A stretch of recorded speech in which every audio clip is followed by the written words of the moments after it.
ठरलं तर मग या मालिकेच्या आजच्या भागात आपण पाहणार आहोत की अर्जुन सायलीला म्हणतो, आपण मधुभाऊंना मुळशीला घेऊन गेलो हे प्रियाला कसे काय कळलं, नंतर मैपतला पण कळलं. हे प्रकरण ना खूप गुंतागुंतीचं झाले असं अर्जुन म्हणतो. गुंतागुंतीचं झालंय खरं, आणि त्याच्या भोवती सायलीने दोऱ्याचे का लोकरीचे काहीतरी वेटोळे घातलेले असतात ना, विचार करता करता. ते बघून अर्जुन म्हणतो, हे जास्त गुंतागुंतीचं झाले असं नाही का वाटत सायली. सायली डोक्याला हात मारते आणि म्हणते, अगं बाई हे कसं झालं.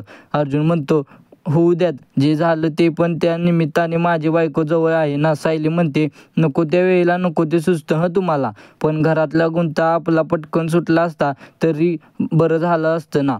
घरात काय चाललंय काय नाही, प्रियाला आई बाबांशी काय बोलायचं आहे, ती अश्विन भाऊजींशी काय बोलली असेल का, फोन करते अश्विन भाऊजींना. या सगळ्या प्रश्नांची उत्तरं मिळाली असती तर किती बरं झालं असतं. अर्जुन म्हणतो, अजून तुमच्या डोक्यात हेच चाललंय का. मग सायली म्हणते, हो मला प्रियाची खूप भीती वाटते अहो, तिच्या डोक्यात काय शिस्त ना हे कधी कळतच शक्य नाही, आणि आपल्याला कोणी सांगणार पण नाही. पण हां, आपल्याकडे एक व्यक्ती आहे जे आपल्याला सगळं सांगू शकेल. मग अर्जुन म्हणतो, कोण आता. सायली म्हणते, प्रतिमा आत्या.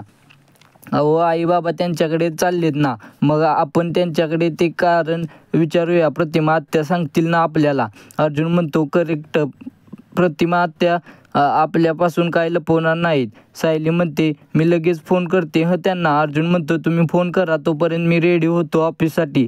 आता सायलीने ताबडतोब प्रतिमा आत्याला फोन लावलाय. आता या सगळ्यात शेवटचा सीन तुम्ही बघत आहात आजच्या मालिकेचा.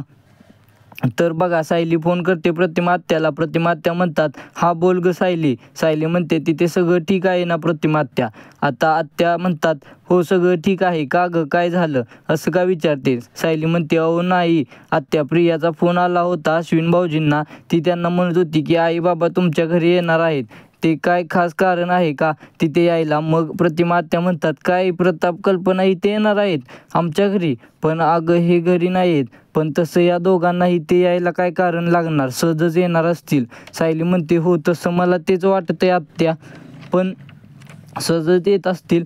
पण काय आहे ना, आत्ता घरात काय चालू आहे हे कोणी काय सांगत नाही, म्हणून मला वाटलं की तुम्हाला विचारावं. असं वाटते की या वेळेला काही तर लपवत्यात आपल्यापासून, म्हणजे तुम्हाला काय माहीत असेल तर सांगाल का. प्रतिमा आत्या म्हणतात, अगं मला नाही वाटत असं कोणी लपवेल मुद्दाम, पण तरी त्या आले ना इथे मग मी तुला कॉल करेल आणि काय झालं ते सांगेल. मग सायली म्हणते, बरं ठेवते फोन. आता प्रतिमा आत्यांनी फोन ठेवलाय आणि आता पुढच्या भागात आपल्याला दिसणार आहे जे काय कल्पनाताईंनी डिलिव्हरी मागवली ना, पेढे वगैरे साड्या, ते सगळं सायली बघते आणि विचार करते हे कोणासाठी मागवले असेल. आईंनी अश्विनचा बघण्याचा कार्यक्रम दाखवलाय लगेच, आणि तेव्हा पूर्ण आजी प्रतिमा आत्याला सांगतात की तुझी परवानगी हवी आहे आम्हाला, आमच्या अश्विनचा हात तुझ्या मुलीसाठी मागायला आलोय. आता हे ऐकून प्रतिमा आत्या शॉक झाल्यात. तर पुढील भाग खूपच रोमांचक असणार आहे. आणि जर व्हिडिओ आवडला असेल तर लाईक करा, आणि मालिकेच्या अशाच नवनवीन अपडेट सगळ्यात आधी तुमच्यापर्यंत येण्यासाठी चॅनेलला सबस्क्राईब करा.